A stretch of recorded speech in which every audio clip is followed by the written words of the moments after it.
लेकिन थोड़ा सा द्वेष भाव मन में रहने के कारण यदि हम किसी व्यक्ति से लंबे समय तक बातचीत नहीं करते हैं, उससे दूरी बना करके रखते हैं, तो इसमें क्या अनंतानुबंधी कसाई मानी जाएगी? भेदभाव आप क्यों रखते हैं? इसलिए कि झगड़ा न हो जाए, इसलिए कि हमें उसको परेशान करना है। भेदभाव का कोई कारण तो होगा। यदि आपका कारण उसको नुकसान पहुंचाना और स्वयं लाभ उठाना है तो वो अनंतानुबंधी कसाय में जाएगा। तुम्हारा इसलिए है कि हमारे लिए उसके प्रति माध्यस्थ भाव है, हमारे विचार उससे नहीं मिलते हैं, इसलिए विचारों में एकता न होने से हम तटस्थ रहते हैं। तो फिर कोई बात नहीं, अभिप्राय देखा जाएगा कि आपका अभिप्राय क्या है। गजरा जैन वंदना भिलाई से पूछती हैं, नमोस्तु महाराज जी, अंजना जी स्वयं विद्याधरणी थी और बसंतमाला भी विद्याधरणी थी, फिर उन्होंने जंगलों आदि में भटकते भटकते जीवन व्यतीत किया। चाहती तो वो विद्याओं के बल पर स्वयं अपनी सुरक्षा के लिए महल आदि बना लेती, क्यों नहीं बनाया? अंजना और बसंती विद्याधरणी थी ऐसा कोई उल्लेख नहीं मिला। पवनंजय विद्याधर थे ये पक्का है, हनुमान आदि विद्याधर थे पक्का है। अंजना विद्याधरणी थी ऐसा आगम में कोई उल्लेख नहीं है। कोई जरूरी नहीं है कि विद्याधर की पत्नियां विद्याधरणी ही हों, ऐसा कोई नियम नहीं है। विद्याधरों के विवाह आदि आर्यखंड में भी होते थे और विद्याधर की कन्याओं के विवाह इधर भी होते थे। तो अंजना के संबंध में हमने ऐसा सुना नहीं कि वो विद्याधरणी थी और उसके भी रूप बदलने के थे, ऐसा नहीं कह सकते, क्योंकि आगम में हमने कहीं ऐसा पढ़ा नहीं है। यदि वो विद्याधर होते तो दर दर भटकने की जरूरत ही नहीं पड़ती। विद्याओं के माध्यम से और अंजना यदि विद्याधर नहीं होती तो विद्या के माध्यम से जब उसको घर से निकाला गया वो पवनंजय के पास पहुंच जाती। तो ऐसा नहीं कह सकते। आपने कहाँ पढ़ा है ये पहले बताइए कि अंजना विद्याधरणी थी।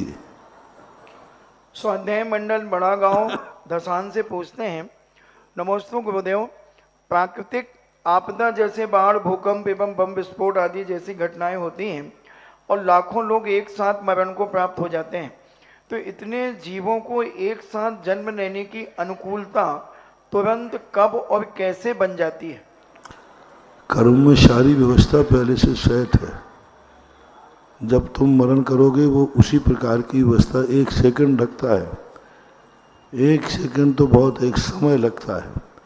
सारे कर्म आगे पीछे होकर एडजस्ट कर देते हैं। जैसे आप कंप्यूटर में थोड़ी सा कोई भी बात कहते हो वो तुरंत सेकंड में सेट करके और आपको वो चीज़ निकाल के दे देता है। कंप्यूटर में कितना भरा पड़ा है, और लेकिन आपने जैसे ही कहा कि यह चीज़ चाहिए, कितने सेकंडों में निकाल के वो सामने ला देता है। तो ये तो कंप्यूटर है। कर्म तो इससे भी ज़्यादा सूक्ष्म है, सब व्यवस्था हो जाती है।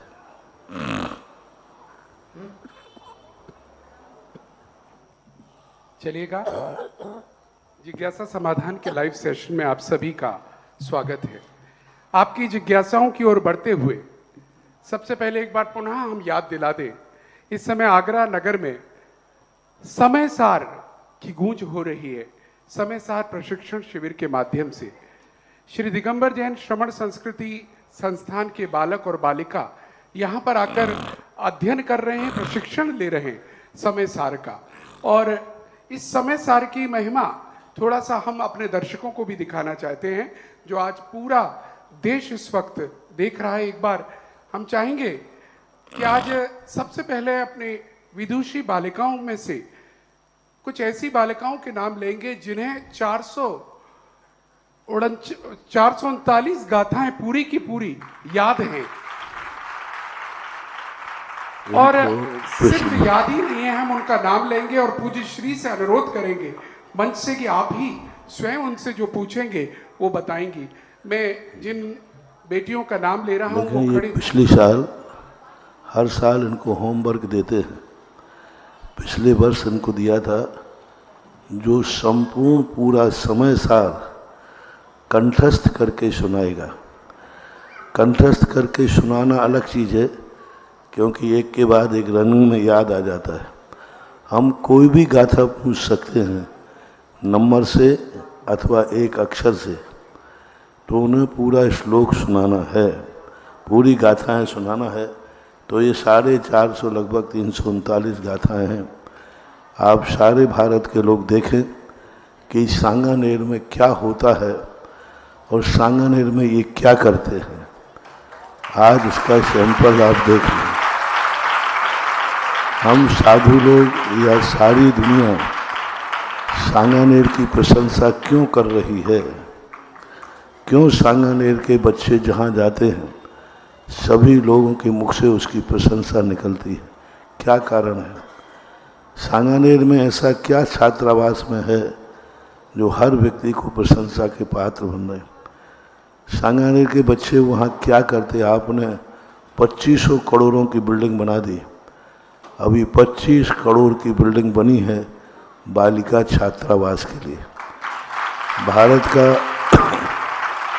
का जैनियों का पहला हॉस्टल होगा जो 25 करोड़ रुपए से और हॉस्टल बना, छात्रावास बना, और जिस छात्रावास में सब कुछ निःशुल्क है, प्रोफेशनल नहीं है। वो छात्रावास प्रोफेशनल नहीं है, पैसा नहीं, सब कुछ निःशुल्क दिया जाता है। और इतना बड़ा छात्रावास दातार चला रहे हैं, लोगों के अनुसार कैसे चल रहा है? ऐसा क्या है वहाँ पर? लोग 4 बच्चों को रखते हैं, उनकी व्यवस्था नहीं कर पाते। आगरा के अंदर एक छात्रावास खुला था, 2-3 साल ही व्यवस्था कर पाए, 5-7 साल मान लो व्यवस्था कर पाए, आखिर बंद। सांगानेर में ऐसा क्या है जो वहाँ पर कोई प्रकार की कमी नहीं आ रही? 5 से 7 करोड़ रुपया साल का खर्च है पूरा मिला करके, फिर भी वहाँ कमी नहीं आती। क्यों इतने आकर्षित हैं लोग, क्यों इतना दे रहे हैं? और मैं भी हर स्थान की प्रशंसा नहीं करता, मेरे मुख से जिसकी प्रशंसा निकल रही है समझ लेना उसमें कोई दम है।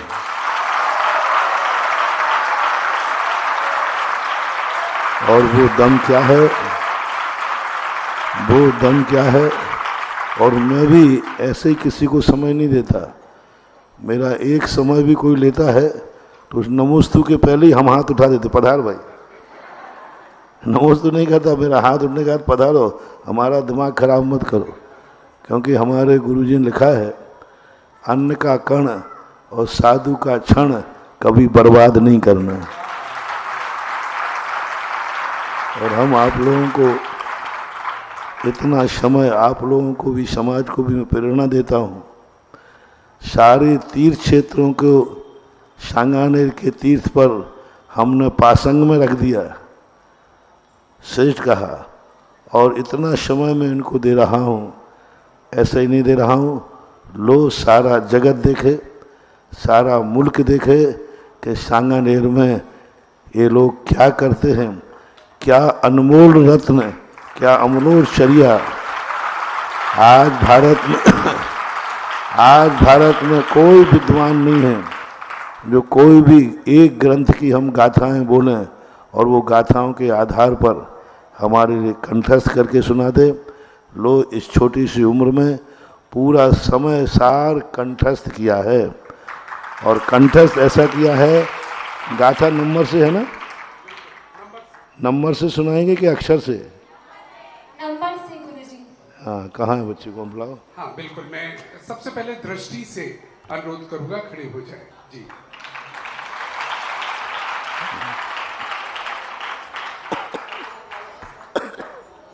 तीनों आ जाए, दृष्टि, सोनल और संजना।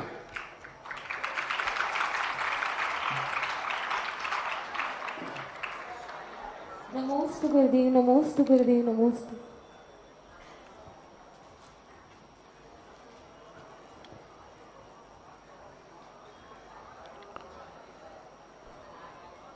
पाँच नंबर गाथा। तमियत वियत्तं दायमपणो सवे वीण जरिदाय जपमाणं चुकीत चलण गेतवं 40 नंबर गाथा। रथिवं को विमोह 40 नंबर। 40 नंबर। जब जनाम को विपुरुषो परदवमणति जाण धूम चैरी तो सवे पर धावेणा दुर्णि मुंच देणाणि 103 नंबर गाथा। एवं पराणि दवाणि अप्यम एवं पराणि दवाणि अप्यम कुणदि मंद बुद्धि अपाणम अविय परम करेदि अन्नाण भावेण 184 नंबर गाथा। 184 184। रागो दोषो मोह आस्वाडति समाधिठी सतम हास भावेण विणा हे दोन पचया होंती 264 264 नंबर। 264 264। आयु देण जीवदे जीवो एवं भणन्ति सवहनु आयुं चण देति तम कहतं जीवितं कदं तेसे 344। दव्यं जमुप 344 लोकस्य कुणदि विण्णु सुणारे तिणे मानसे सते सम्राणं पिय पजति कुवरि छविये काय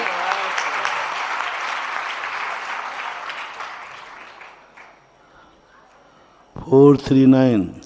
जो समय पाहुड मिणं पणि दुणयात तच्च दोणादु मत्थे डायजि ते दसो पावधि उत्तमं सोकम बहुत 100 बाई 100 नंबर।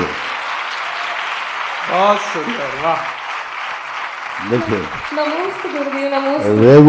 रेगुलर पाठ करना अलग चीज है, लेकिन नंबर से पूछ करके एकदम बता देना बहुत अच्छा चीज है। बहुत कठिन। नमोस्तु गुरुजी। ब्रह्मचारिणी बहन सोनल, माइक ले ले।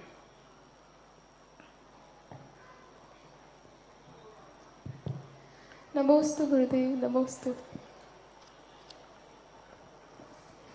73 नंबर 73।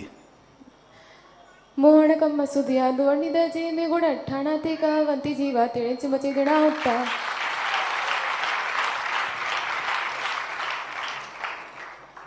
151। सम्मदं सन्नाणमेदं लादित्यनवरिवं देशं सवर्णय पखरिदो भणिदो जो समय सारे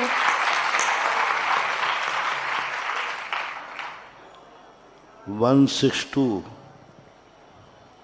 जो अपन नादो वर्णदि दुखित सुइदे 162। जीवादि सद्दर्णं सम्मतं करे जीवादि सद्दर्णं सम्मतं केसिमधिगमो नाणं रागादि परिरणं चरणमे सुधुमुक्पो 202। उपभोजमिन्दिये हिमदवाणमचीदिणाणमिदिराणं जमकुणदि सम्मदिठितं सर्वं निजरणिमिक्तं 252। जरनाम को विपुरिसोणीय भत्तो दुरेणु बहुलं मिठाणं मिठाई धुणे करिदि सत्यं वायामं 330। दव्यं जमुपजति गुणहितं तीं जान सुवर्णं ज कड़यादीं तु पचीं कणय बणन्नमिहं 372। 3 अहजान गोद भावणान सावेण थिरे दिवदं तमाण वियप्पापयं तु सैम पड़ो कुणदि ओके। नमोस्तु सारे भारत के लोग सुनते जाना, हालांकि सारी दुनिया आध घंटे बाद सुनेगी। अभी डेफर चल रहा है ना, एकदम आध घंटे बाद सबके समाचार आएंगे। चलिए संजना। हाँ।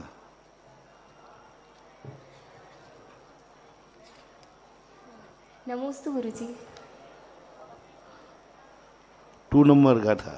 जीवो चरित दन शरणाणं ठुदो तमी ससम्यम जाणं पुग्गल कम अवदेस्यम ठियम तम जाणं परे सम्यम 297। 297। आधा कम्मा दिया पुग्गल लवजी में दूसरा कह मनु मण्य दण्य तीरमाण परस गुणा 17 नंबर का था। जो पसदिया पाणम आज पुठान ने अमृतम अविसे समझम उत्तम तम सुदणम यानी 282 नंबर 282 282 जैसी प्योदु करना है केडन दिनया सोदु तम मोहदि ते 282 जैसी प्योदु करनाणी गणन दिनया सोदु 282 मणसाय दुख में भी सत्यम तुझम मदिन कुर्सी सब्बा भी इसमें छदु जक मिर्ददी सत्ता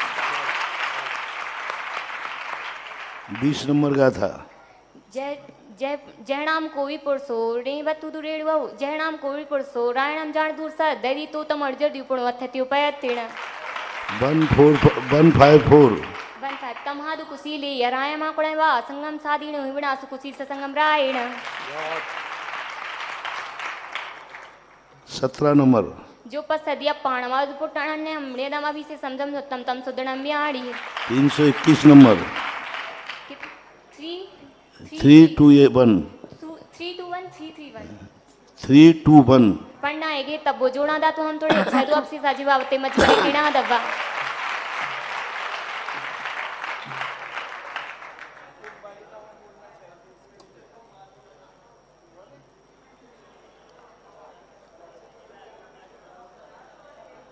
थ्री फोर फोर लोअस को नदी वेणु सुनाया थी मानु से सता समणानम पियप जदी को बदी छबिए खाए 7 नंबर व्यवहार वद सदी नाणे समचरित दंसणम नाणम नवीनानम चरितम नादन समझाड़ दो सुदो ठीक है। अब हमने क्रास भी पूछ लिया, क्रास भी पूछ लिया आगे पीछे करके। बहुत अच्छा, बहुत अच्छा। और एक और अनुष्का शास्त्री 3rd ईयर आ जाए। मेरे ख्याल से पूरा देश देख रहा होगा इस समय, जिन्होंने अपने टेलीविजन सेट्स ऑन किए हों यहाँ पर देखिएगा, समय सार का प्रशिक्षण शिविर चल रहा है और इस जिज्ञासा समाधान में ये विशेष सेशन लिया जा रहा है, बेटे और बेटी दोनों का लिया जा रहा है। आज बारी है हमारी विदुषियों की और समय सार की गाथाएं 450 गाथाओं में से कोई भी गाथा कहीं से भी पूछी जा रही है और देखिए किस तरह से ये जवाब देती है। 19 नंबर 19 నంతాడాచడితాడి సేవి దబ్బాడి సావుడారి చంతాడి పూర్జాతిలి బియపాడం చెవిదే ఇచ్చాడు 91 जरी पुगल कम्मे मैडम को बदितम చెవిది ఆదా దో క్రియావాదితం పసది సమం జడావ 184 రావో దో సమో యా సగతి సమదే తసే తమ సభా విడాయి दुना पच्चा ఉంటి 252 जड़ा में कोवी पूरी सुरेव तुरे वलम नी थाड़ा में ठाई दुरिया खरीदी सतेन बाया 233 कूड़ा में बड़े जिबू रादुम सब भी परुदय भाभी मजरी वेंती बने हम जारन तो अप्यम सुदम 301 कौन सी 308 308 308 जड़ा में कोवी पूरी सो बंदा मिचड़ काल परी वदु कालम चा बिहार देते सब दे केवम 185 हे दुचे दुबे पोटे भी अपस का नाम होदी तेसम पेरा गदी तेसम भावे नवाज जानती 368 368 हाँ एवं संकुबते समझेदु परुबिंते नेमरे सम्राता मा तेसम कैडी कुब्बदी अप्पाया करने आ सबे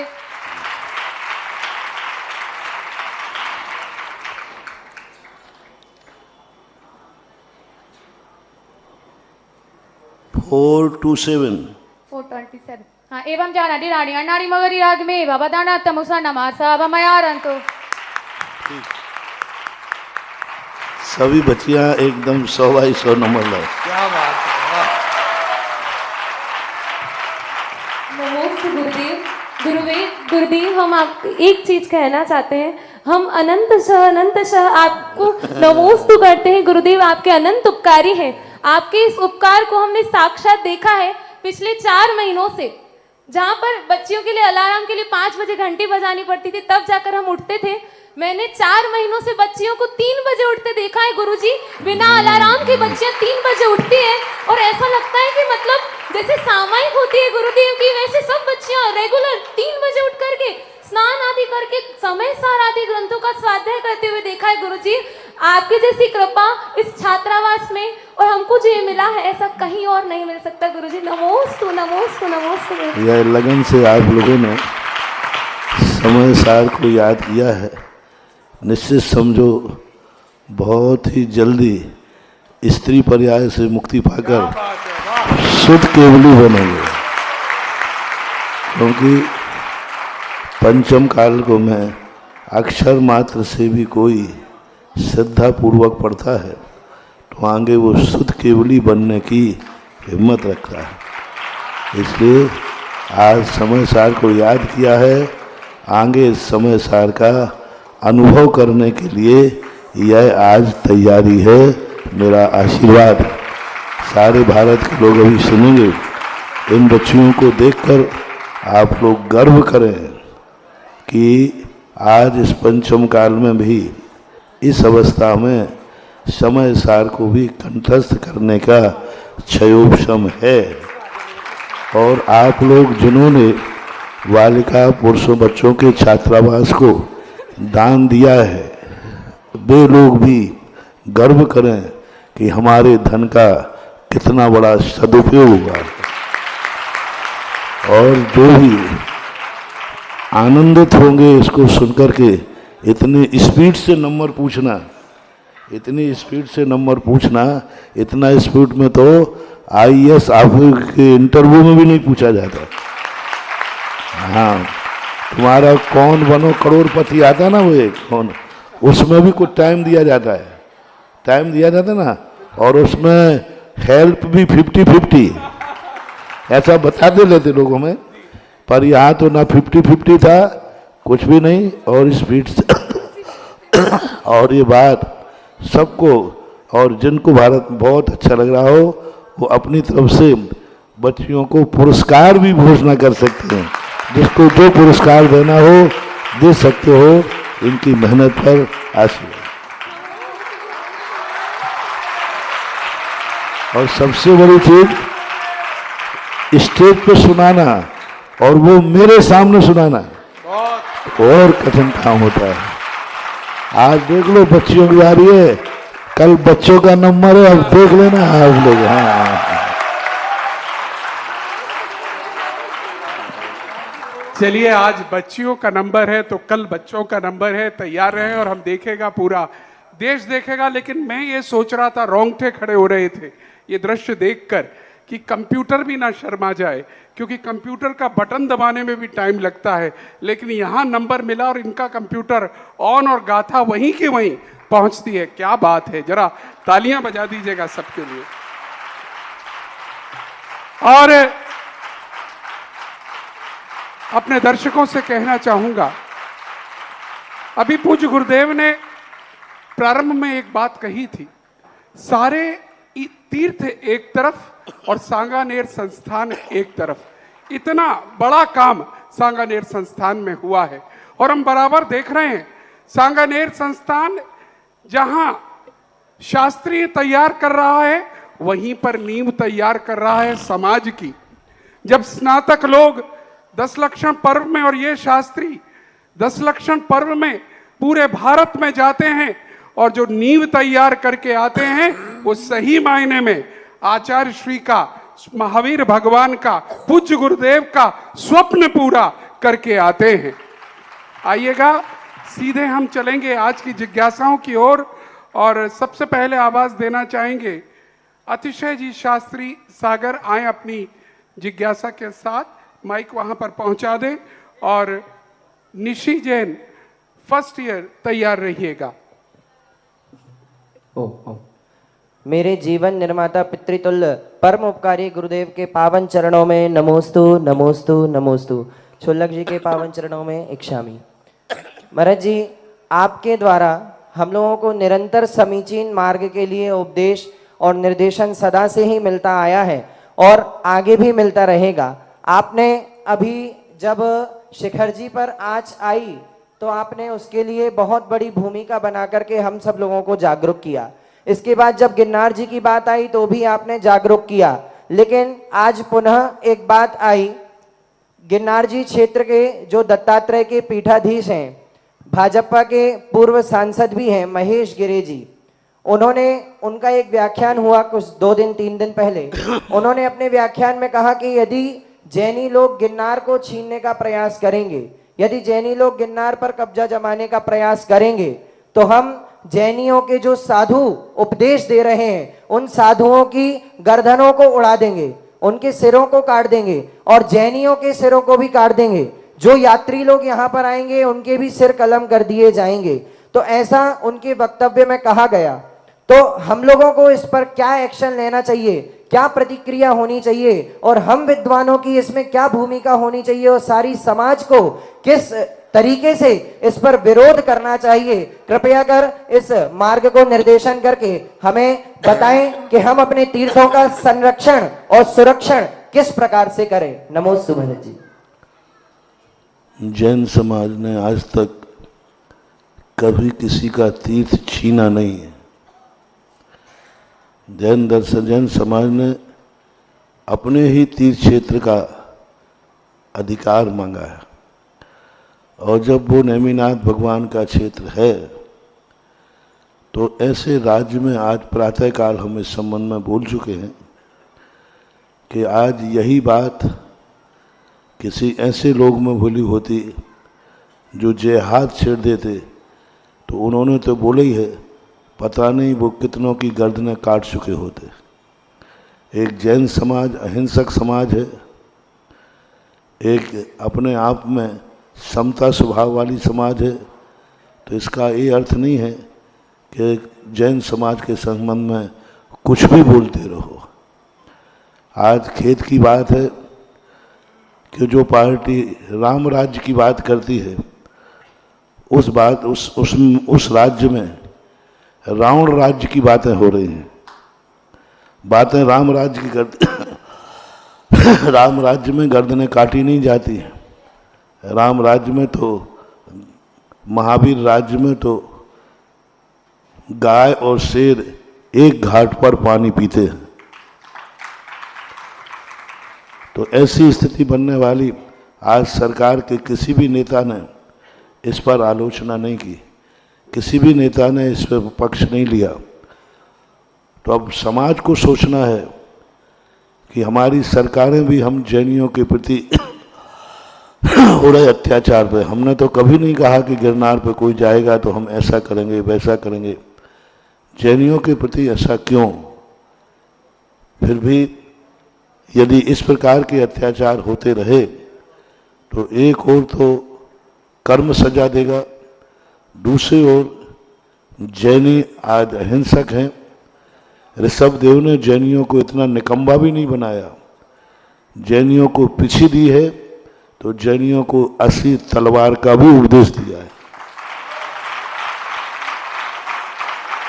और जब ये मौके आते हैं तो मैं नहीं समझता हूं कि जैनियों के साथ इतना अत्याचार किया जाए कि जैनी को मजबूर होकर के उनको भी शस्त्र का सहारा लेना पड़े। हम लोग शांत प्रिय समाज हैं। इस प्रकार का बोलना, अभी इस प्रकार की बातें, अब सारे भारत के जैन समाज को एक होना चाहिए। अभी चुनाव का समय आ रहा है।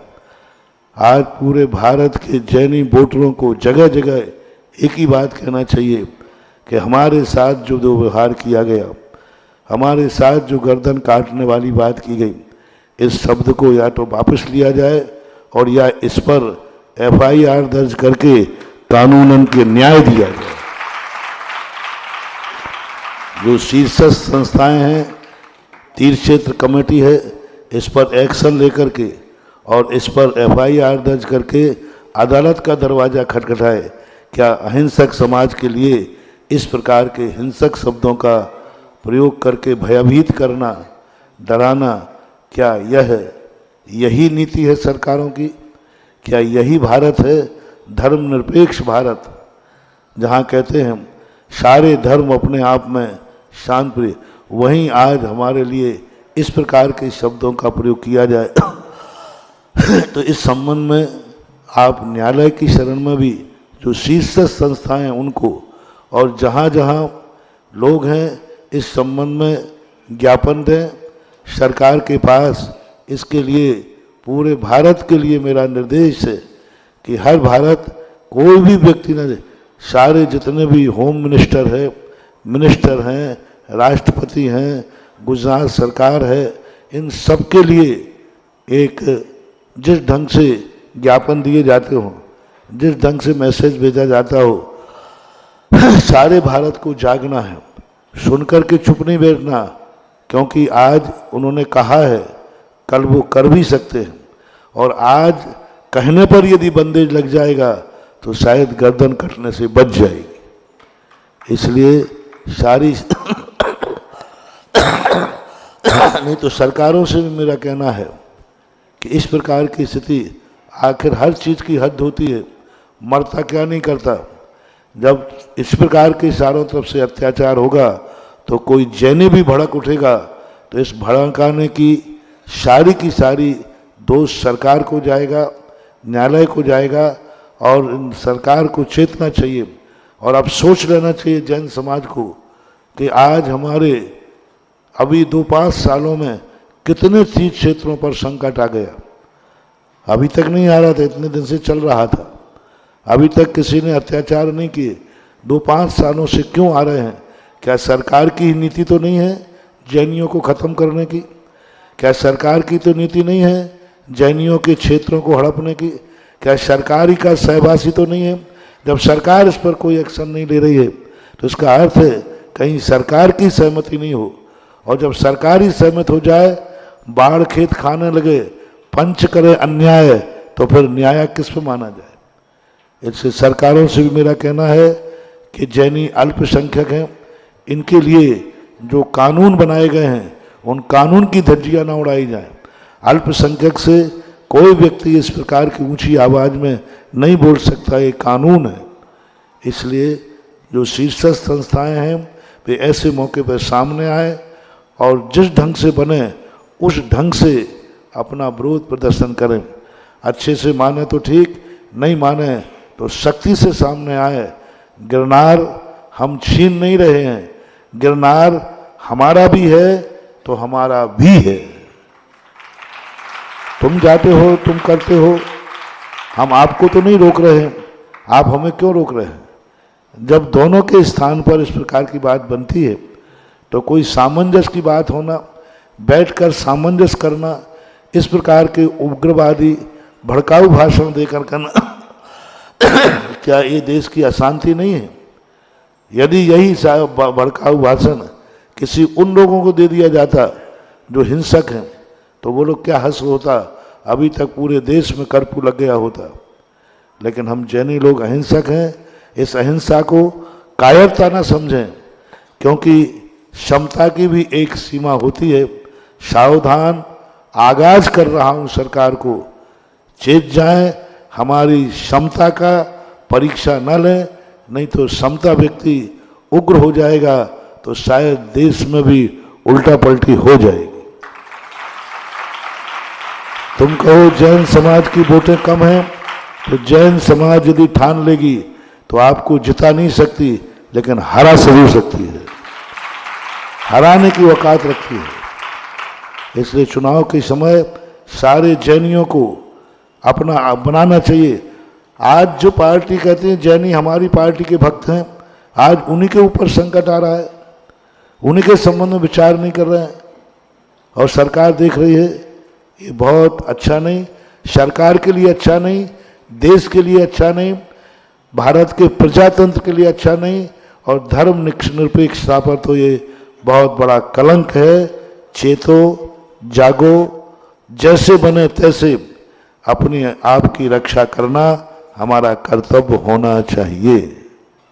नमोस्तु। और यहाँ से संदेश आया है पूज्य गुरुदेव की तरफ से, पूरे भारत की जैन समाज जागृत हो जाए और सबसे पहले अपने अपने लेटर हेड्स पर जो भी लिख सकते हैं अपना विरोध प्रदर्शन शुरू करें, और जैसी जैसी गतिविधि होगी वो आगे हमें करनी होगी।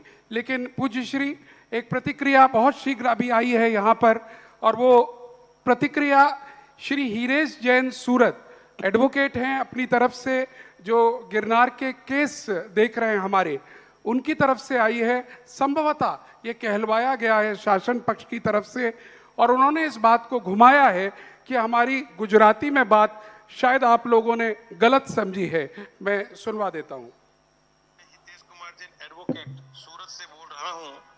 गिरनार तीर्थ क्षेत्र के बारे में जो महेश गिरी जो भूतपूर्व सांसद है और वहां के महंत हैं गिरनार तीर्थ क्षेत्र के 5वीं टोक के, और उन्होंने ऐसा कुछ नहीं बोला है जिससे हमारे दिगंबर परंपरा के उसमें लगा दो। चलो दोबारा चलो जब तक जिज्ञासा करें फिर सुनाते। चलिएगा, वो जब तक हम करेंगे। लेकिन पूज्य इसी संबंध में एक और जिज्ञासा हमारे मध्य आई है जो श्री निर्मल कुमार जैन पाटौदी इंदौर के द्वारा दी गई है। उनका कहना है, पूज्य श्री, अपने तीर्थों के प्रति समाज के लिए जो आपने मार्गदर्शन प्रदान किया है वो निश्चित रूप से बहुत सुंदर है। इस संबंध में वस्तु स्थिति ये है कि तीर्थ रक्षा के प्रति समाज की जिम्मेदार राष्ट्रीय संस्थाओं का अभाव है। जिस प्रकार आप श्री ने 18 अक्टूबर को आगरा में राष्ट्रीय महिला संस्थान का गठन कराकर ऐतिहासिक पूर्ति कर दी है, वैसे ही दिगंबर जैन राष्ट्रीय तीर्थ रक्षा संस्थान गठित करने का आप पूज्य श्री जी से सादर सवनय करबुद्ध निवेदन है। कृपया अनुकंपा कर अनुग्रहित करें। हमारा सिद्धांत रहता है कि मेरा सिद्धांत है कि मैं संस्था बनाऊं। मेरा सिद्धांत है कि जो पूर्व संस्थाएं बनी हैं उनको पुष्ट करूं। हमारे ही महाराज आर्यनंदी महाराज थे। आर्यनंदी महाराज ने इस तीर्थ क्षेत्र कमेटी की स्थापना की थी और उन्होंने पूरे भारत से बहुत उन्होंने समृद्ध बनाने के लिए उस समय सन 1975-76 की बात है, उस समय उन्होंने 1 करोड़ रुपया इकट्ठा करने के लिए 1 करोड़ उस समय बहुत कीमत रखते थे, बहुत उनको सुनना पड़ी थी और वो पूरे भारत में बुंदेलखंड में भी आए थे। उस समय उन्होंने, हम लोग बहुत छोटे बच्चे थे, उनके रजिस्टरों में एंट्री करते थे। वो सागर में आए हुए थे, उस समय वो हार को जाते थे, तीर्थ क्षेत्र कमेटी के लिए कुछ राशि लिखवाते थे रफ में। उनके रजिस्टर में मैंने खुद अपने हाथ से उनकी एंट्रियां की हैं महाराज के सामने बैठकर। और उस समय जो महाराज जी के लिए आलोचना होती थी, हम लोग कई बार कहते थे महाराज क्या लेने देना छोड़ो। बोले नहीं, अपन को तीर्थ क्षेत्रों को बचाना है, दुनिया कुछ भी कहे हम तीर्थ क्षेत्र बचाएंगे। पूज्य आर्यनंदी महाराज की परम मेहनत और परिश्रम से इस तीर्थ क्षेत्र कमेटी की स्थापना हुई थी। मैं समझता हूँ नए तीर्थ बनाने की अपेक्षा लोग जो चुनाव के लिए लड़ रहे हैं, तीर्थ क्षेत्र कमेटी के अध्यक्ष पद के लिए लड़ते हैं, चुनाव होते हैं जब जम के घमासान होता है, अरे लड़ने की अपेक्षा इनसे लड़ो जो तुम्हारी गर्दनें काट रहे हैं, इनसे लड़ने की औकात रखो। चुनाव में क्या आपसी में लड़ते हो? क्या आपसी जैनों में लड़ते हो? जैनी बनकर के जैनियों की बुराई करते रहते हैं, पेपर जैनियों। आज इनसे लड़ने के लिए सामने आया है तो तीर्थ क्षेत्र कमेटी सामने आकर के और चुनौती दे कि आपने जो इस प्रकार से कहा है, जैनी इतने कायर नहीं हैं। अंतर्राष्ट्रीय संस्थाएं पहले से बनी हुई हैं, ये बनी हुई क्यों छिन्न भिन्न हो रही हैं? आज तीर्थ क्षेत्र कमेटी को मैं आदेश देता हूं, भावना करता हूं कि वह कमेटी सामने आए और पूरा भारत तीर्थ क्षेत्र कमेटी के साथ है, पूरा साधु समाज तीर्थ क्षेत्र कमेटी के साथ है। आगे आपको चलना है, पीछे पूरा भारत चलने को तैयार। तो इस प्रकार के ये काम करें। अंतर्राष्ट्रीय महासभा, अंतर्राष्ट्रीय महासमिति, अंतर्राष्ट्रीय दिगंबर जैन परिषद एक है अंतर्राष्ट्रीय। ये अंतर्राष्ट्रीय संस्थाएं हैं 100 साल पुरानी, 50 साल, कोई 100 साल, ये पुरानी संस्थाएं आकर के जीवित रहें। हाँ, यदि ये काम नहीं करेंगे तो फिर नई बनाने में भी हमारा परहेज नहीं है कि हम नहीं बनाएंगे, फिर बनाना पड़ेगी तो बनाएंगे। लेकिन पहला मेरा एक ही पर्पस है, जो बनी हुई संस्थाएं हैं वो ही आगे आकर का नेतृत्व करें। और ऐसे समय पर अभी तक तो सारी तीर्थ क्षेत्र कमेटी का खून खोल जाना चाहिए था। आज 3 दिन हो गए इस बक्का को अभी तक तो सारे भारत के जैनियों की शीर्ष संस्थाओं के खून खोल जाना चाहिए था। आज तो सारे न्यूज़पेपर, सारे न्यूज़ चैनल जैनियों की आवाज से गूंज जाना चाहिए था। आज एक न्यूज़ चैनल के ऊपर इसकी भर्त्सना नहीं है, आज एक कोई न्यूज़ पेपर में इसकी भर्त्सना नहीं है, आज कोई न्यूज़ चैनल वाले कहीं भी इसकी चर्चा करने को तैयार नहीं। क्यों? तीर्थ संस्थाओं को आज वो आवाज उठाना चाहिए, हर चैनल पर ये आवाज आना चाहिए कि जैनियों के साथ अत्याचार हो रहा है, जैनियों के साथ अत्याचार हो रहा है। ये हर न्यूज़पेपर, न्यूज़ चैनल में आना चाहिए। और क्यों नहीं आती है चैनलों में? ये चैनल वालों पर भी प्रश्न है, उनके ऊपर भी प्रश्न है कि कहाँ वह दबाव में है, कहाँ वो बिकाव में है, कहाँ किस प्रकार के हैं, क्यों नहीं ये समाज पे आवाज उठाते हैं।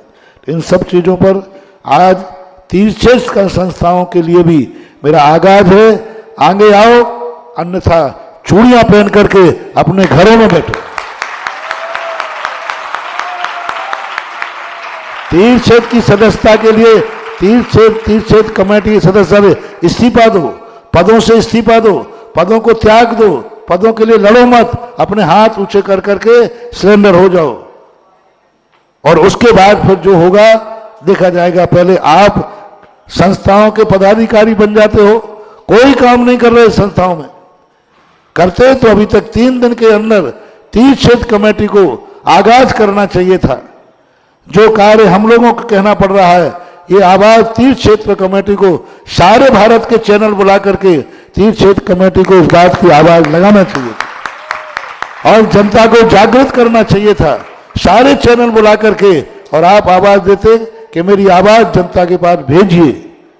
चेतो जागो शीर्षक संस्थाओं, फिर देखते हैं, नहीं होगा तो फिर नई संस्था भी खड़ी करना पड़ेगी तो खड़े करेंगे।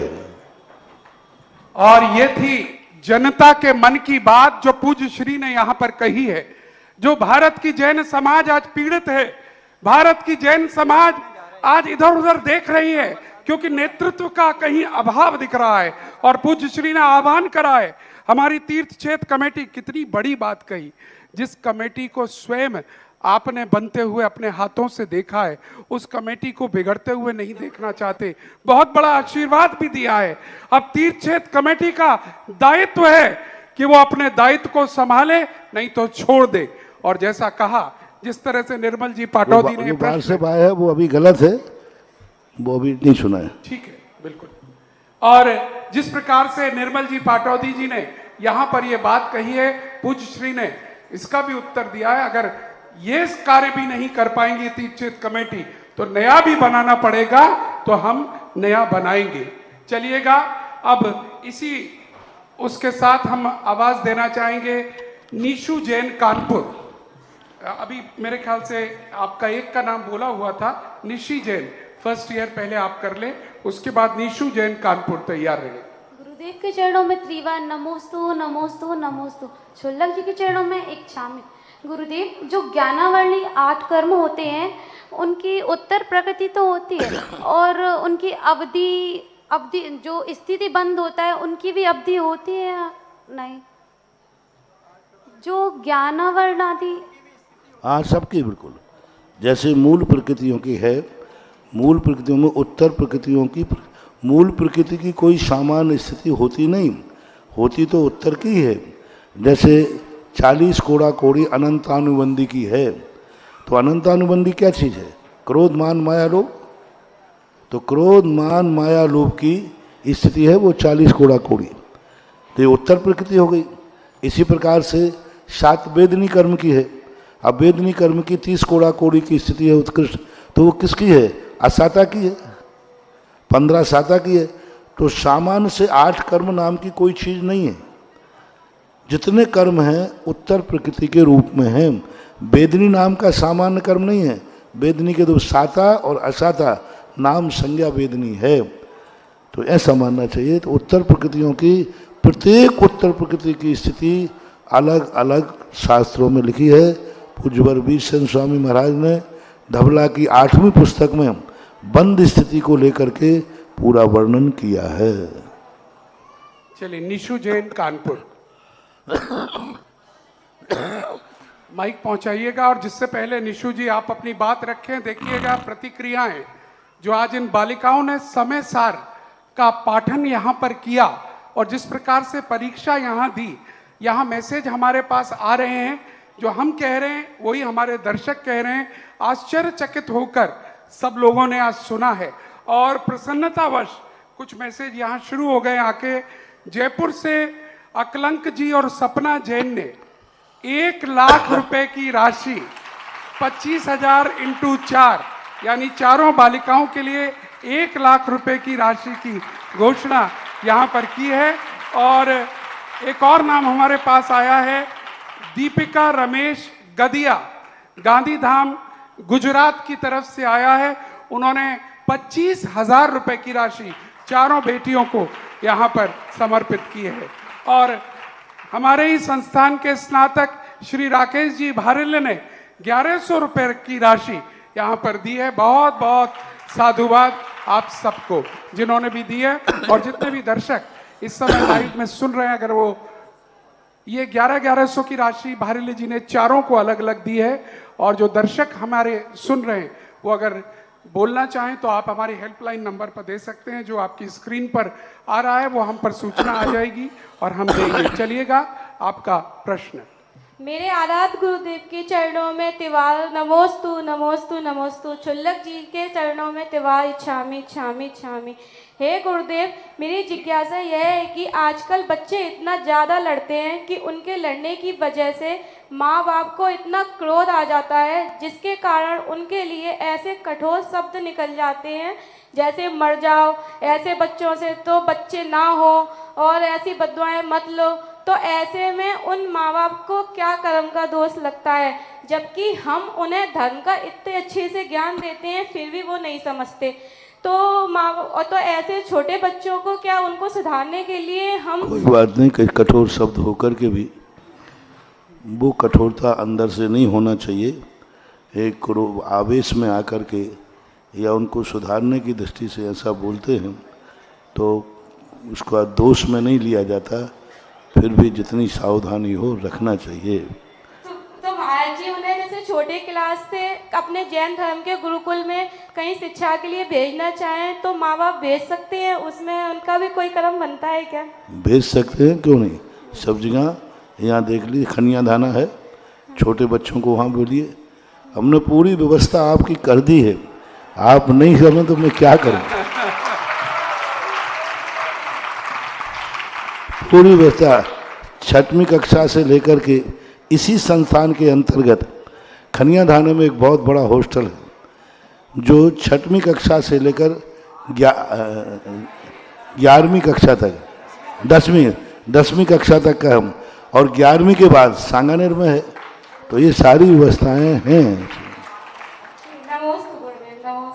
चलिए, तैयार रहिएगा। सुधांशु जैन माइक पहुंचा दें शादी। और एक और यहाँ घोषणा हमारे मध्य आई है हमारे कार्याध्यक्ष आदरणीय PL बेनाड़ा जी की तरफ से। और चारों बच्चियों को 5100 रुपए की राशि अलग अलग चारों को आपकी द्वारा भेंट की गई है। जरा जोरदार तालियां आपके लिए। नमोस्तु महाराज श्री, मेरी जिज्ञासा है कि जो प्रथम के 2 शुक्ल ध्यान होते हैं, पृथक्त्व वितर्क शुक्ल ध्यान और एकत्व वितर्क शुक्ल ध्यान, यह संपूर्ण श्रुत ज्ञानियों को होते हैं, ऐसा आचार्य पूज्यपाद स्वामी ने सर्वार्थ सिद्धि नामक ग्रंथ में लिखा है। तो जो संपूर्ण श्रुत ज्ञान होता है वह 7वें गुण स्थान में हो जाता है। तो क्या इन दोनों शुक्ल ध्यानों को 7वें गुण स्थान में मान लिया जाए? नहीं, 7वें गुण स्थान में पूर्ण शुद्ध ज्ञान नहीं होता, ऐसा नियम नहीं है। 6ठे 7वें गुण स्थान वर्ती शुद्ध केवली होते हैं, पूर्ण ज्ञान होता है, लेकिन उनको शुक्ल ध्यान हो ऐसा नियम नहीं कहा। शुक्ल ध्यान जो होगा शुक्ले चाद्य पूर्वविदा, पूर्वविद वालों को शुक्ल ध्यान होगा ये नहीं कहा। पूर्वविद वालों को शुक्ल ध्यान होगा ये नहीं कहा। शुक्ल ध्यान होगा तो पूर्वविद वालों को होगा। तो जब भी शुक्ल ध्यान, वो 8वें गुण स्थान से शुक्ल ध्यान है, वहीं से मानना चाहिए। पूर्वविद शुक्ल ध्यान के कारण नहीं है, शुक्ल ध्यान के लिए पूर्वविद होना जरूरी है। ऐसा पूज्यवर उमा स्वामी महाराज पूज्यपाद स्वामी का है। हालांकि ऐसा कोई नियम नहीं है, अन्य आचार्य ऐसा नहीं मानते। षटखंडागमकार, गौमरसार आदि ग्रंथकार इसको इस प्रकार नहीं मानते कि 8वें गुण स्थान में पूर्वविद होना चाहिए। अष्टप्रवचन मात्र का भी ज्ञान 12वें गुण स्थान में माना है। उन्हीं पूज्यपाल स्वामी ने भी ये बात कही है। तो अष्टपुरुषन मातृका का ज्ञान 12वें गुण स्थान तक, वो कथन भी आगम में है, ये कथन भी है, दोनों सही हैं। नमोस्तु महाराज। चलिए अगला नाम मैं बोल रहा हूँ, आयुषी जैन, फर्स्ट ईयर, आ जाए यहाँ पर। और यहाँ पर पूज्य गुरुदेव शिवरार्थी संघ के मैसेज बहुत सारे आ चुके हैं, जो इसी बार शिवरार्थी संघ बनाया था। 1 लाख शिवरार्थी तैयार है गुजरात कूच करने के लिए। पूज्यवर आदेश दीजिए, तारीख दीजिए, बताइएगा कब हमें चलना है, हम सब तैयार हैं। ये पूरे भारत के शिवरार्थियों का मैसेज यहाँ पर आ रहा है। मेरा अब भी कहना है, तीर्थक्षेत्र कमेटी शीर्षस्थ आगे आए, वानर सेना हमारी तैयार है। बस मैं चाहता हूँ तीर्थक्षेत्र कमेटी नेतृत्व करे, गाइड करे, समाज को निर्देशन दे, हमें कब क्या कहाँ कौन सा कदम उठाना है, इसका एक एजेंडा बने, एक बाकायदा प्रपत्र जारी हो, और वो प्रपत्र की सूचना सरकार को भी दी जाए कि हम यह करने जा रहे हैं, प्रधानमंत्री को भी दी जाए, वहाँ होम मिनिस्टर को भी दी जाए, और वो योजना अपनी दैनंदिनी बनाओ। इस समय इस तारीख में हमें यहाँ यह कार्य करना है, उसकी पूर्व सूचना सरकार के पास जाए और वही सूचना जनता के पास जाए। हम लठ छाप नहीं हैं, हम बुद्धिमान हैं, बुद्धि से लड़ेंगे। बहुत सुंदर। पूरी तैयारी के साथ कार्य किया जाएगा। योजना पूज्य श्री धीरे धीरे आपके सामने रखते चले जा रहे हैं, और लेकिन लीड के लिए बार बार कह रहे हैं तीर्थ क्षेत्र कमेटी को आगे आना होगा, यह आवाज उन तक पहुंच रही होगी, और लीड लेकर एक टाइम टेबल बना के इस कार्य को करना होगा। और पूज्य श्री ने जैसे कहा, वानर सेना तैयार है, तुम तो आगे बढ़ो। और बिल्कुल सही है आपका प्रश्न, प्रारंभ करें। पितृतुल्य गुरुदेव के चरणों में नमोस्तु नमोस्तु नमोस्तु एवं क्षुल्लक श्री के चरणों में इक्षामि। गुरु जी, जब हम स्वाध्याय करने बैठते हैं तो हमारा बहुत मन लगता है, हमारी बहुत रुचि होती है, लेकिन अगर कोई क्लिष्ट विषय आ जाए जो हमारे ज्ञान में समझ में नहीं आता है तो हमें 90% नींद आने लगती है। गुरु जी, हमारी जिज्ञासा यह है कि हम पहले तो हमारा ज्ञानावर्णी कर्म का उदय, उसके बाद हमारा दर्शनावर्णी कर्म का उदय, तो हम ऐसा क्या करें कि हम इन कर्मों से छुटकारा पाएं। नमोस्तु गुरु जी। इस संबंध में अभी अमेरिका में एक शोध हुआ है कि कार्य करते करते समय नींद आ जाए तो तुरंत ऑफिसों में झपकी लेने की छूट दी गई। झपकी लेने का अर्थ, कार्य अपना पेंसिल रख दो और टेबल पर इसे रख करके नींद निकाल लीजिए। ये झपकियाँ कहलाती हैं। जब तुम्हें नींद आ जाने लग जाए तो धीरे से बंद करके और सो जाओ, और फिर ये संकल्प, सोने के बाद फिर पढ़ना चालू करो, देखो कैसे आती है। थोड़ी देर के लिए सो जाओ, झपकी लो। निद्रा अलग चीज़ है, झपकी अलग चीज़। झपकी का अभी बहुत बड़ा शोध हुआ है कि दिन में जो नींद आती है भोजन के बाद या थोड़ी, ये निद्रा नहीं कहलाती, एक प्रकार के नशा टाइप का कहलाता है। तो झपकी लेना चाहिए। झपकी का 2-5 मिनट के लिए सो लेना चाहिए, उतने में व्यक्ति रिलैक्स हो जाता है। सरकार कार्यालयों में झपकी का टाइम निश्चित कर रही है कि बीच में झपकी लेकर टेबल पे ही लेना है झपकी। तो ऐसे आप थोड़ी देर के लिए सो जाओ, पर उठ के पढ़ना चालू करो। अपना लक्ष्य मत छोड़ो। नींद थकना पड़ेगा, अपन नहीं थकेंगे। महाराज जी, उसको अंग्रेजी में पावर नैप कहा गया है, और उसको पावर नैप करके आईटी कंपनीज तो अपने सारे कर्मचारियों, क्योंकि वो सुबह से लेकर रात तक कंप्यूटर पर लगे रहते हैं, तो पावर नैप के लिए कहती हैं कि आप 5 मिनट का पावर नैप लीजिए अपनी कुर्सी पर, जो आपने कहा झपकी की तरह। चलिए, एक और यहाँ घोषणा आई है इन बेटियों का कार्य देखकर, और किसी ने लिखा मुझे कि ये बच्चियां हैं या एनसाइक्लोपीडिया। वाह, आनंद आ गया, ये लिखकर भेजा है उन्होंने। और यहाँ पर श्री संजू जैन कन्नौज की तरफ से 2100 रुपए की राशि इन बेटियों के उत्साहवर्धन के लिए यहाँ बोली गई है। और अगला नाम मैं ले रहा हूँ पारस जैन, बजपुर, वज्रपुर। पारस जी।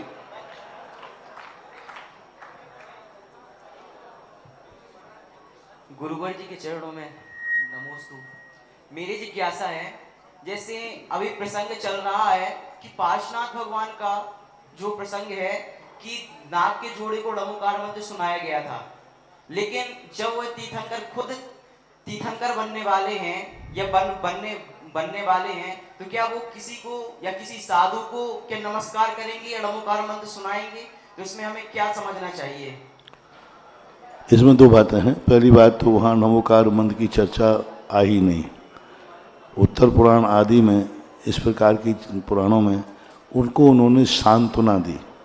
दूसरी बात, नमोकार मंत्र जपना अलग चीज़ है, नमोकार मंत्र सुनाना अलग चीज़ है।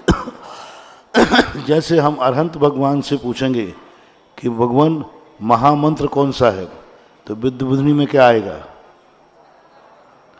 मौन हो जाएंगे, नहीं नहीं हम नमो नहीं बोलेंगे। नमस्कार करना अलग चीज़ है और नमस्कार सुनाना अलग चीज़ है। यदि अपन ने भगवान से कहा भगवान मुझे नमोकार मंत्र क्या चीज़ है, इसका उच्चारण कैसे किया जाए, तो भगवान की वाणी में आएगा नमो रिहंतानम नमो सिद्धानम। तो पढ़ने की मनाही नहीं किया है, सुनाने की मनाही नहीं किया है। तीर्थंकर ने सुनाया है ना कि जपा है, इसलिए सुनाने में कोई बाधा नहीं है। सांत्वना रूप में सुना भी दिया है तो कोई भी नियम कानून तीर्थंकर हैं तो उनको नमस्कार। तीसरी बात, यदि अपवाद मार्ग में उन्होंने नमस्कार कर भी लिया है तो वे ग्रस्त अवस्था में थे, पंच परमेष्ठी उनको भी पूज्य है। भले ठीक है वो पंच परमेष्ठी का सामना नहीं करते, लेकिन यदि भाव रूप से ध्यान करते हैं और नमोकार मंत्र यदि वो पढ़ते हों, तो कौन से शास्त्र में लिखा है कि तीर्थंकर नमोकार मंत्र नहीं पढ़ते? कौन से शास्त्र में लिखा है कि पंच परमेष्ठी का ध्यान नहीं करते? कहीं देखा आपने? कहीं निश्चित किया? किसने कहा कि वो नमोकार मंत्र नहीं पढ़ते?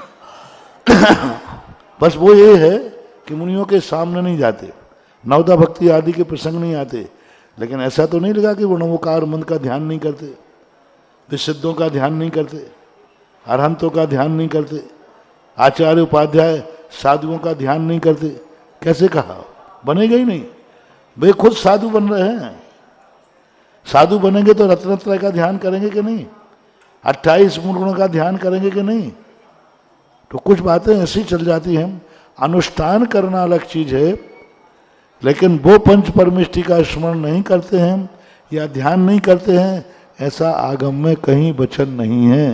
तो तीन बातें जानना। पहली बात तो सांत्वना वहाँ दी, नमोकार मंत्र नहीं। नमोकार मंत्र दिया भी है तो सुनाने में कोई बाधा नहीं, और नमस्कार भी यदि भाव आया है तो भी कोई दोष नहीं, क्योंकि उस समय वो कौन थे? गृहस्थ अवस्था में। मुनि अवस्था में भी नमोकार मंत्र पढ़ने पर मुनि पद पर भी कोई दोष नहीं है। ऐसा चलिए, सुनील जैन मुंबई, आपका प्रश्न सुनील जी मुंबई।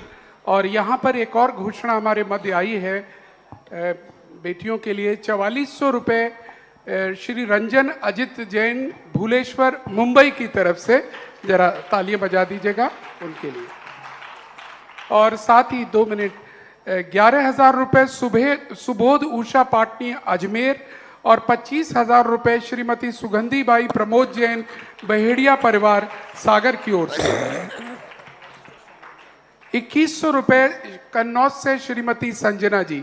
2100 इंटू 2100 चारों को, ठीक। उत्तम जी सरोज जी पांड्या जी की तरफ से 20-20 ग्राम चांदी का सिक्का चारों बेटियों को। बहुत बहुत साधुवाद। आपका प्रश्न। गुरुदेव के चरणों में नमोस्तु नमोस्तु नमोस्तु। पूछिए। हेलो। गुरुदेव जी के चरणों में नमोस्तु नमोस्तु नमोस्तु। छुल्लक जी के चरणों में इच्छामी। गुरुदेव, मैं अभी 12 वर्षीय पाठ्यक्रम प्रथम वर्ष का छात्र बना हूँ।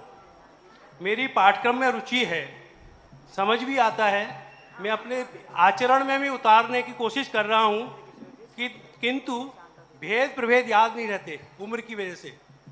मेरे मन में आता है कि परीक्षा देने से जो रिजल्ट आएगा वो अनुकूल नहीं रहेगा, मेरे मन में मेरे मन में आता है कि मैं परीक्षा दूं या नहीं दूं।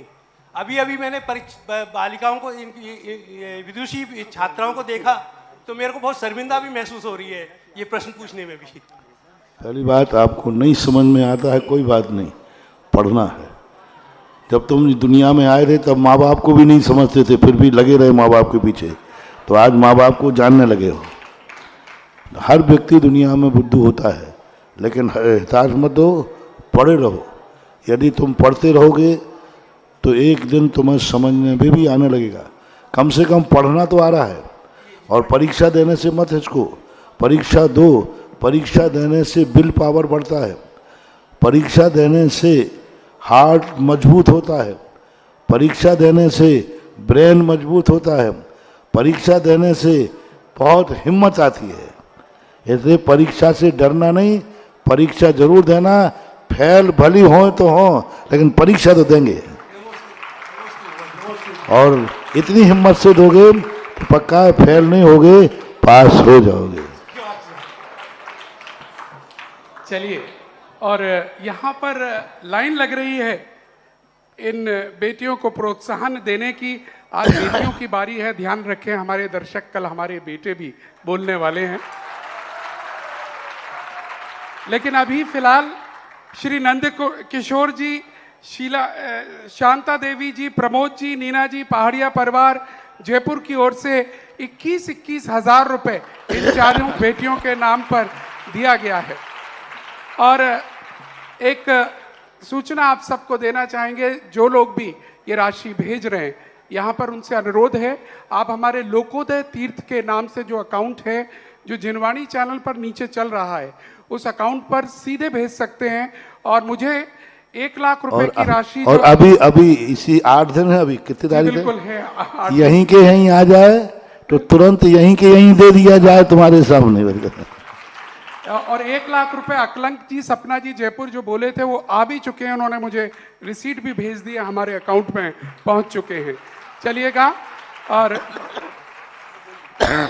और आगे के प्रश्न के लिए आवाज देंगे आशी जैन, फर्स्ट ईयर। सिमर संस्कृति के प्रणेता मम आराध्य गुरु के चरणों में त्रैबार नमोस्तु नमोस्तु नमोस्तु। छुल्लक जी के चरणों में त्रैबार इच्छामि इच्छामि इच्छामि।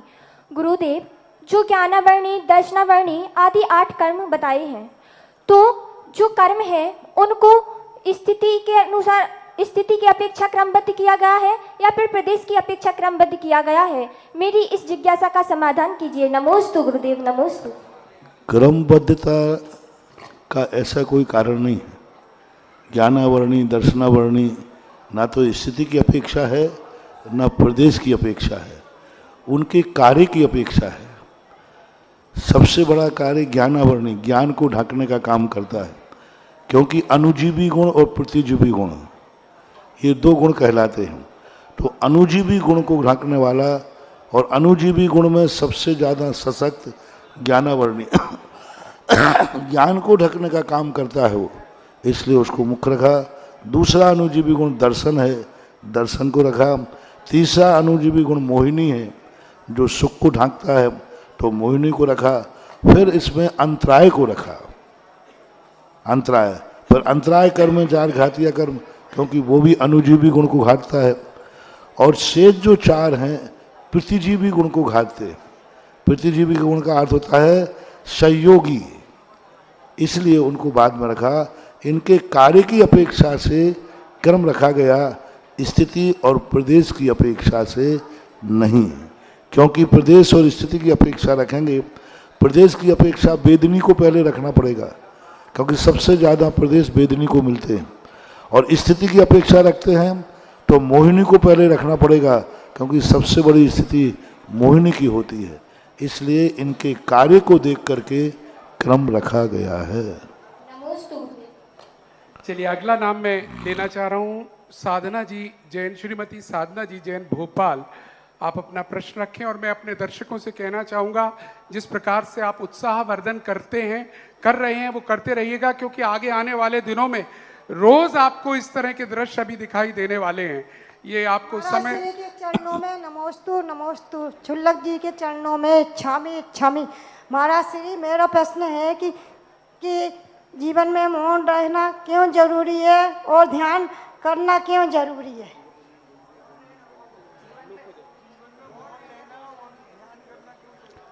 मौन जरूरी इसलिए है कि ये जो जिह्वा है ना, ये महाभारत खड़ा करती है। ये जिह्वा ही राग द्वेष का कारण बनती है। देखा ना, एक शब्द के गिरनार ने सारे भारत के जैनियों को कितना बड़ा अशांति कर दी। शब्द ने, तो शब्दों ने ही महाभारत हुआ था। इसलिए शब्दों की जितना मौन रहता है उतना ही अच्छा है। और मौन रहने से और ध्यान इसलिए जरूरी है कि हम जहाँ हैं हमें उससे आगे बढ़ना है, तो आगे जो बढ़ने वाले हैं उसका ध्यान करना ही चाहिए। चलिएगा, बहुत बहुत धन्यवाद। समय कब समाप्त हो जाता है हमें पता ही नहीं चलता। इसमें अभी ये तो 400 450 गाथाएं सुनाने वाले थे, अभी 150 गाथा सुनाने वाले जो हम पढ़ा रहे हैं। जो अभी 150 गाथाएं हम पढ़ाएंगे, ये गाथाएं कंठस्थ करने वाली 27 बच्चियां, कितनी बताई? 27 बच्चियां हम, और बच्चों में भी हाँ इतनी है। और अभी ये बच्चे भी कल 450 गाथाएं, कल बच्चों का नंबर है बाबू, देख लेना।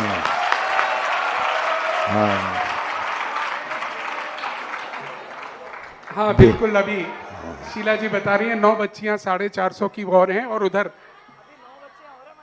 11 हैं। हाँ चलिए, सबको मौका मिलेगा, आप चिंता मत करिएगा। लेकिन हमारे दर्शकों को और हमें बहुत आनंद आ रहा है। ऐसा दृश्य हमने पहली बार देखा है इस तरह का। कौन बनेगा करोड़पति देखते देखते थक गए, बोर हो गए, लेकिन ये वाला आप तो सच्ची में करोड़पति बन गए सबके सब। जी बिल्कुल बिल्कुल। आइएगा, अब आपकी भावनाओं का अर्पण करेंगे और आरती के माध्यम से कार्यक्रम को समापन की ओर लेकर जाएंगे। कौन सौभाग्यशाली होगा जो आरती करने का आज का सौभाग्य लेगा? यहाँ पर ऊपर मंच पर आकर मौका दिया जाएगा। परिवार सहित मौका रहेगा वो यहाँ पर आकर आरती कर सके। 11,111 रुपए, जो बढ़ावे सो पावे। 11,000 प्रथम आरती, 11,111 रुपए, जो बढ़ावे सो पावे। हाँ, 21,221 प्रथम आरती, 21,221। जरा जोरदार तालियां बजा दीजिएगा। 21,000 चलिए, आप कह रहे हैं राउंड फिगर में ही लेना। 21,000 रुपए की आरती, 21,002 और 21,003, ये प्रथम आरती का नाम हमें दीजिएगा। दूसरी आरती 11,000 में मौका है आपको, आ सकते हैं आप, शीघ्रता से नाम भेजिएगा, उनको भी मंच पर आकर मौका मिलेगा दूसरी आरती करने का। 11,000 रुपए मात्र में, शीघ्रता से हमें नाम दीजिएगा दूसरी आरती का 11,000 रुपए में।